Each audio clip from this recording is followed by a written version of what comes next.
Zeminon News ang ilan sa ating mga kababayan sa Metro Manila patungkol sa pinakahuling anunsyo ni Vice President Sara Duterte. At yun nga ay ang planong pagtakbo sa Senado ni na dating Pangulong Rodrigo Duterte, Davao City Mayor Baste Duterte at Davao City 1st District Representative Paulo Duterte sa darating na 2025 midterm elections. Karamihan sa kanila ay ikinatuwa at pabor sa pagtakbo ng tatlong Duterte sa susunod na halalan. Ay okay po ako dyan. Talagang ako dyan kung tatakbo sila. Para sa akin kasi nakita ko dati nung Pangulo si President Rodrigo Duterte, talagang ang ganda ng ng Pilipinas. Yes, walang mga, correct. Alam mo na yung droga, talagang Number humina 1 yan. Hindi talaga katulad ngayon lantaran Talamak, lantaran. Dalawang kamay ako doon, thumbs up talaga ako. Yes. Dapat ibalik talaga. Talaga na sila dapat ang bubutuhan. Isipin mo ngayon, ikukumpara mo ngayon at saka ang papa niya noon na nakaupo, lahat ng mga nagsasyabo, lahat mo yung nagano dyan, hindi mo makikita. Pero ngayon, harap-harapan kahit mga anak ko nakikita nila. Oh my Okay God. naman po yun para sa akin. Nawala yung mga kriminal, mga adik. Ngayon, ang dami na naman na nakaano sa kalsada Mas gusto ko nga sa kanila kasi nung time na sila yung namumuno, nabawasan ng mga yung mga adik sa kalsada, yung mga hold-upper, nabawasan talaga. Kumpara sa akin, mas pabor ako na tumakbo bilang senador or presidente. Pwede kasi kaya naman nila Kailangan kami na bakal kasi lalo na sa amin, mga alanganing oras kami bumibiyahe, inaabot kami ng alanganing oras. Mas okay nga yun, sir para may balik yung dati. Para maging ulit yung pamumuhay ng mga tao. Maging okay ulit. Masyadong crisis ngayon kasi mataas yung mga bilihin.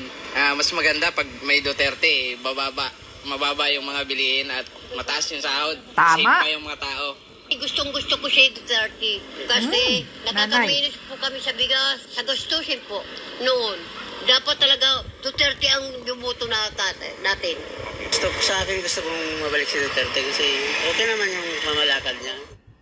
Malaki naman ang nabago ng Pilipinas dahil kay Pangulong Duterte. Okay naman po, masaya. Kasi marami rin naman po siyang natanggal ng mga, katulad ng mga kriminal, ng mga drug addict. Nung panahon ni Duterte, ayon sa dating tagapagsalita ng Malacanang na si Attorney Harry Roque, hindi masisisi ang taong bayan kung bakit excited silang magkaroon ng tatlong Duterte sa Senado, lalo't naranasan na nila ang Duterte brand of leadership. Nai-excite ang ating mga kababayan na magkaroon ng tatlong Duterte sa Senado dahil alam mo, pansinin mo mga usapan palagi ng taong bayan nung panahon ni Duterte. Alam mo, ako talaga sinasabi ko sa kanila, tapos na yung panahon ni Duterte. Nung panahon ni Duterte, may kapayapaan sa mga komunidad. Nung panahon ni Duterte, na talagang halos nawala na ang banta ng droga. Nung panahon ni Duterte, napakasigla na ating ekonomiya. Nung panahon ni Duterte, mapayapa ang West Philippine Sea at maunlad ang ating bayan dahil sa mas malakas na kalakalan. Dagdag pa ni Roque, isa rin sa pinanggagalingan ng excitement ng taong bayan ay ang kanilang pagkadismaya sa Administrasyong Marcos. Lalo na ang mga napakong pangako panahon ni Bangag, lahat bagsak. So masisisi mo ba na ngayon talagang hinahanap-hanap ng tao ang Duterte? Correct. Sinabi pa ni Roque na hindi gahaman sa kapangyarihan ang pamilya Duterte. Exactly. Ang totoo niya ay pinagkakatiwalaan sila dahil napatunayan na ng mga Duterte ang kanilang kakayahang mamuno. Para naman sa isang political strategist, niyanig ni Vice President Sara Duterte ang mundo ng politika dahil sa pinakahuling anunsyo nito. Parang tectonic bang ranking yan? Kasi nananahimik tayo, lahat nag-iisip ano ba ang dahilan kung bakit nag-resign. Tapos nung finally nagsalita, tatlong Duterte ang tatakbo. Sabi ko, bakit talaga nga naman, nung dati hirap na hirap tayong kumbinsihin yung ilan dyan, ngayon tatlo ang tatakbo sa Senado at may isang gustong nagnanais sa 2028. Dagdag pa ni Malutikia, hindi na paaga ang naging anunsyo ni Vice President Duterte hinggil sa mga plano ng pamilya nito sa darating ng midterm elections. Malapit-lapit na yung October 8. Sa tingin ko yan critical announcement. Yung 2028 medyo malayo-layo pa, pero kung si Mayor Baste nagpapahiwatig ng interes, abay maganda rin yan. Sa tingin ko, minemeasure nila publicly ano ang reaction ng tao. Of course, nahahati yan. Merong maka-Duterte at merong ayaw ang Duterte. Samantala, ibinahagi rin ni Vice President Duterte ang sinabi ng kanyang ina na si Elizabeth Zimmerman na tatakbo si Mayor Baste sa pagkapangulo sa 2028 elections. Pero ang tanong, handa ba ang nakababatang Duterte na pamunuan ang bansa? So sa tingin ko naman ay kaya mo yan, Basti. Na isang termino bilang mayor, 3 taon bilang senador, handa na rin siya. No? At hindi lang yan, no? Dahil siya ay lumaki na bilang Duterte. Napaligiran siya ng mga taong naglilingkod, no? Mula sa ama niya hanggang doon sa kanyang ate. No? Yes. Matindi paninindigan niya. Kung magsalita yan, pipikit ka, parang ama niya nagsasalita. Walang pagkakaiba. Para sa Diyos at... Yes! Yan! Ano? Nakita niyo yan? Mga reaction ng taong bayan. Excited na sila sa 3 Duterte na tatakbo ng pagka-senador sa 2025. I'm excited too. Yes! Siguraduhin natin mga maka-Duterte na talagang i-number 1 natin, number 2, number 3 ang 3 ito. Talagang mananalo sila sa mataas na boto. Let's vote, mga ka-DDS. Tingnan nyo. Bangag. Ikaw, Bangag. Marcos Jr. Ano?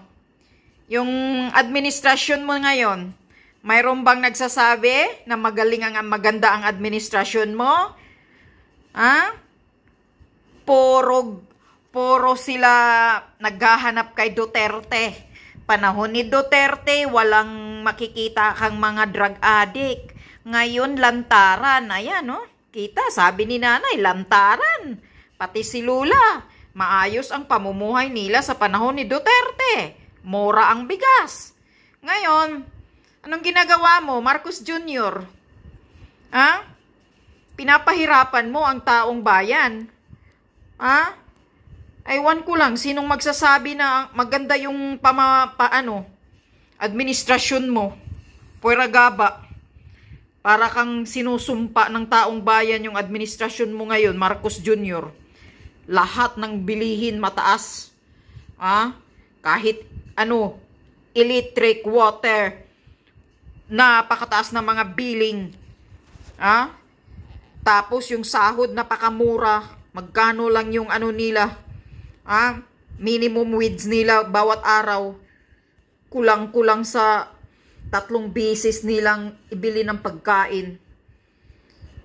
Di mo masisisi ang taong bayan, Marcos Jr., na hinahanap-hanap ang Duterte. Kaya gigil talaga kayo. Galit talaga yung asawa mong si Lisa Butod kay Duterte.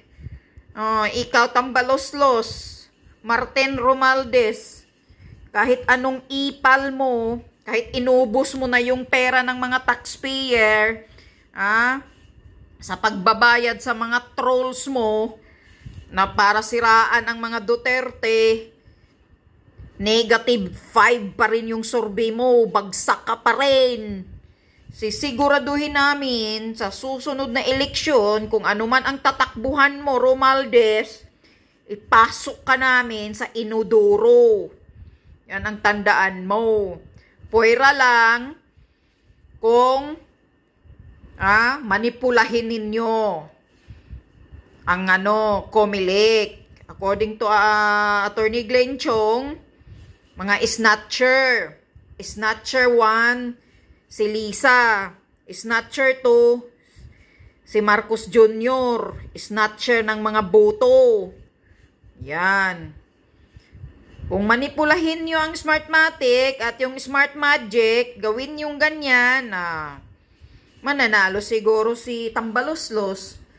Pero sisiguraduhin namin talaga na ibagsak kayo sa inodoro kasabay ng mga kasabwat ninyong mga pinklawan ngayon.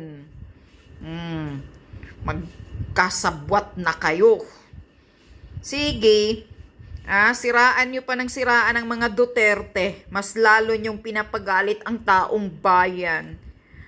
Taong bayan ang magsabi ng katotohanan kung ano ang pamamalakad ng mga Duterte, kasi kitang-kita ang ang Davao na the second safest city, at yung noon yung si Tatay Digong ang naging presidente. Kita na talagang nadisiplina ang lahat ng mga demonyo. Ngayon, demonyo, mga kriminal ang nasa kalsada ngayon. Yan, lantaran ng mga droga, lantaran ng mga adik, kidnappers, puno. Daming nawawalang mga kabataan. Nakikita na lang sa next day, patay na rape na.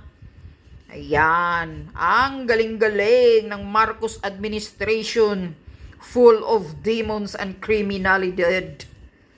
Good luck sa inyo, bangag.